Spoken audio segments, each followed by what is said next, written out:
It's a Monday morning. Looking at the chat this morning, it's a little bare. Because Monday mornings normally are. People aren't jumping out of bed to get to work. So it's the perfect time for me to talk about this. And I might be the only person left in the chat who is, or I might be the only person left this morning talking about this. But the Arizona Diamondbacks are set to kick off opening day on Thursday. And this is what Arizona sports needs. Because for everyone out there upset about the Suns or the Arizona Cardinals, some of the disappointments that they've had this season, you are about to witness an actual team that has real playoff implications, and not just that, World Series implications. But let's talk about this. Last week, Torey Lovullo named Zach Gallen the opening day starter.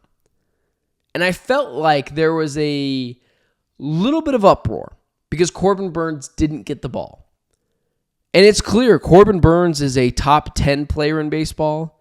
He's a top 5 pitcher in baseball. He should likely be getting that every single season. But Zach Gallen has paid his dues. Zach Gallen has been the ace for this team. He's been the ace for this team when they went to the World Series. Now, he wasn't great in the World Series. He was largely not very great in the playoffs as a whole. But he's been the guy riding this Arizona Diamondbacks team over the past couple of seasons. And what is going to be Zach Gallen's final year with the Diamondbacks, there's no way they re-sign him to an Aaron Nola type deal, $210 million over 5 years, when he already gave that kind of money to Corbin Burnes. And I kind of agree with it. It's kind of hard to go ahead and just stack up your starting pitching with those guys. So I agree with making Zach Gallen the opening day starter. He's paid his dues. He's been the guy that's been here for a long time. He's started a World Series, 2 games in the World Series for the Arizona Diamondbacks. He's been the guy. And it shouldn't come as a surprise to anyone because Torey Lovullo has always been a player's first coach. And he's not about hurting feelings. That's just not him. And I can applaud the fact that Torey isn't the type of guy that continuously just goes after players. He's unapologetically him. Aaron in the chat saying, as a Brewers fan, Corbin Burnes has lost a significant chunk of what he used to be. I don't know, man. He's pretty good last year with the Orioles. Now, the clutch factor for Corbin Burnes that Aaron is bringing up in the chat, that is 1,000% fair. Very fair for Corbin Burnes. I remember when he was in arbitration with the Milwaukee Brewers, they were using film of him to pay him less money in arbitration, showing how not clutch he has been. I mean, we know that as Diamondback fans. Corbin Burnes played the Arizona Diamondbacks in a wild card setting, and the Diamondbacks didn't rattle him around, but they got 3 runs off of him, and then were able to do enough to get more runs off of the bullpen when it was time.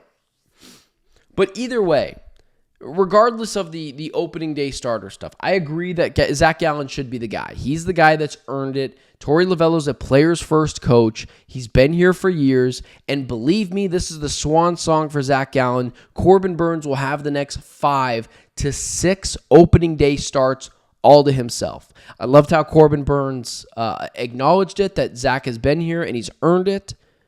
But forget any of that. I forget all of that nonsense.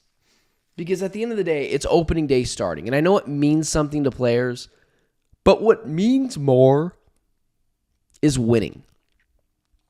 And the implication for this Diamondbacks team is the expectations for this Diamondback team are through the roof. There is no moral victories for this team this year. This is a team that is World Series or bust. You look at this roster, up, down, top to bottom. very good players or elite position players up and down this list. Corbin Carroll, Rookie of the Year. Ketel Marte, MVP finalist. Gabby Moreno, who was injured in and out of the lineup last year. Gold Glove winner. A Gold Glover and Alec Thomas in the outfield. Jake McCarthy, who was raking lefties last year. They've got dudes everywhere. Eugenio Suarez, who largely lifted this team up from the depths in the second half of the season, just going nuclear. And you look at their bullpen.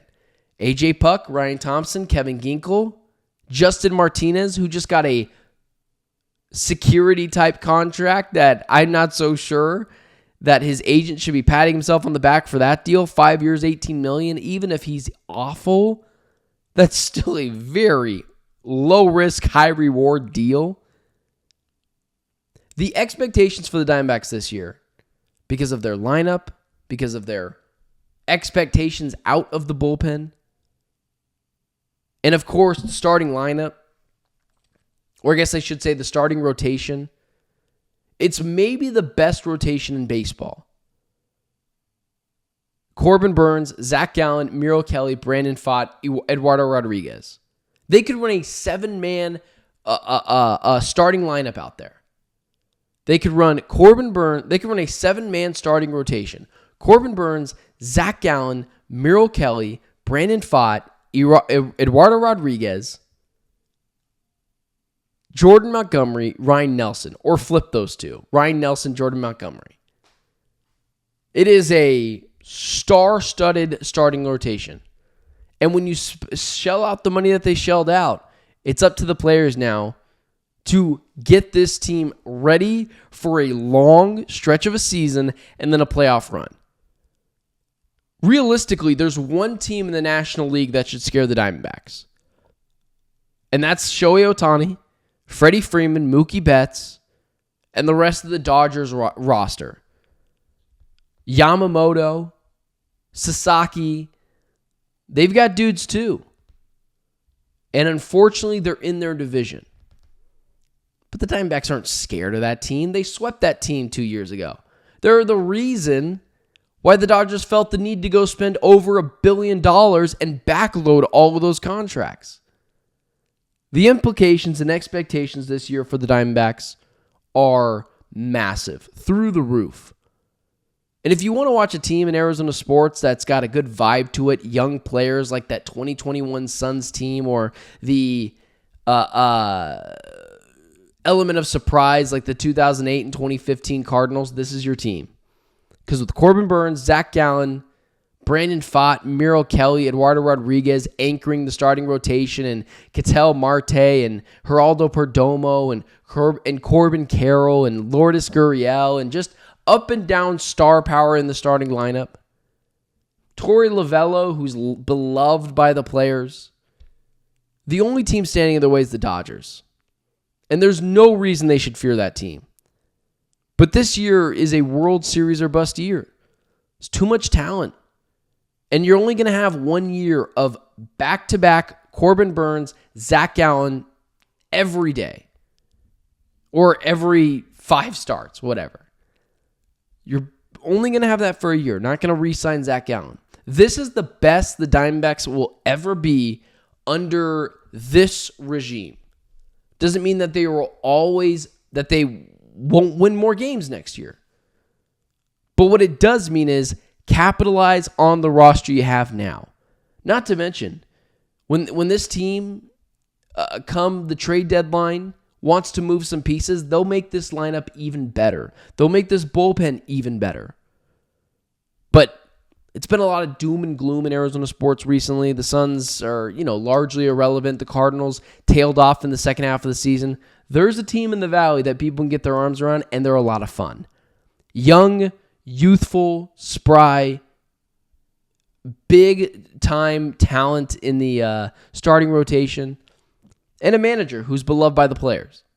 So, it is opening day week, and I couldn't be more stoked about it.